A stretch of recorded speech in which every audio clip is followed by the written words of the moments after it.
book that I've written called The Website Owner's Manual, which is a book aimed at clients, and it's explaining all the things that a client needs to know in order for a project to be successful. So today we're talking about pain-free design sign-off.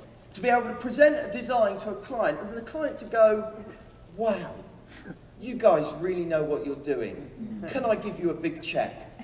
Admittedly, design sign-off can be really difficult for us as web designers, but that's not what this talk is about, really. I've tricked you into coming here with my cunning title. That actually, I'm talking about pain-free design sign-off for your clients. Not for you at all. Ha! I fooled you. There's got to be a way that produces, that gives the client a pleasurable experience, a way that leaves the designer with a sense of satisfaction, a way that produces a website that exceeds client expectations, a way that produces a successful website. There's got to be. There's got to be a way to do that. Can it really be that hard? So, anybody want to shout out something that they think a client wants? Control. Control. That's a good one. Any others? Sales, yeah. Brand. To be heard. An easy life. Collaboration. Free stuff. Yeah. So there's actually quite a lot, isn't there? That actually a client is wanting a lot more than just a great website. So this is my list, but you know, it's no more valid than yours. And this is the thing that we always argue against, but I believe the client wants to personally like the website. They've got to live with it way after you leave, and if they don't like the website, and if they're not passionate about the website, what happens? I'll tell you what happens. They don't promote it, they don't update it, they don't care for it. And then the website fails. And who gets the blame when it fails? You do. Right, well, I think it all boils down to this. It's about collaboration and not confrontation. All right?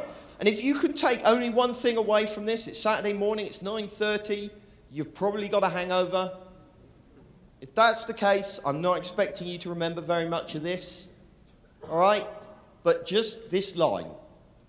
Next time you deal with a client, say to yourself, it needs to be about collaboration and not confrontation. Everything else hangs off of that. If we get that right, then everything else is easy. How do we make it a collaboration? Well, what I've done is I've come up with 6 principles of collaboration. First of all, it's really important to ensure that the client understands their role in the project. Next, have a strong methodology.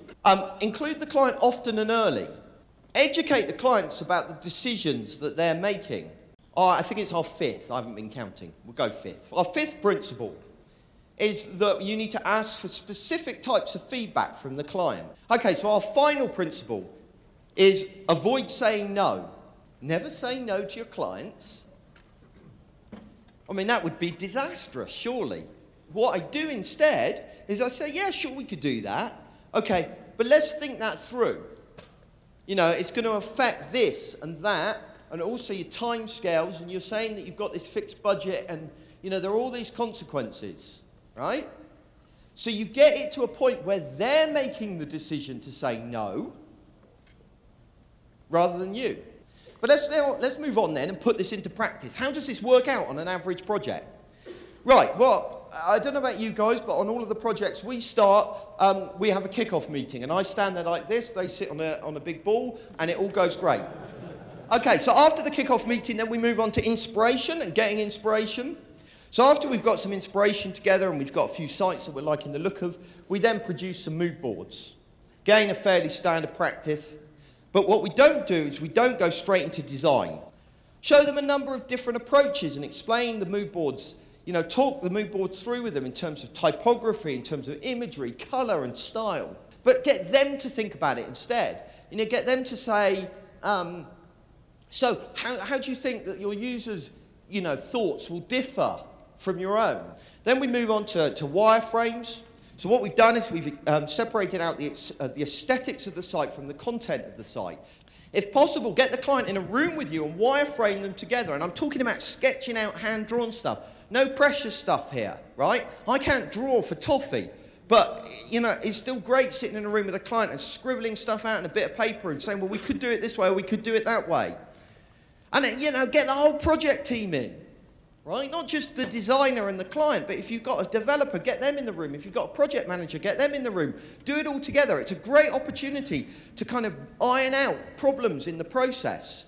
You know, the developer will start to say, you can't do that. You know, that's going to mean all kinds of problems. And then you as the designer can ignore them and you carry on and do what the hell you want.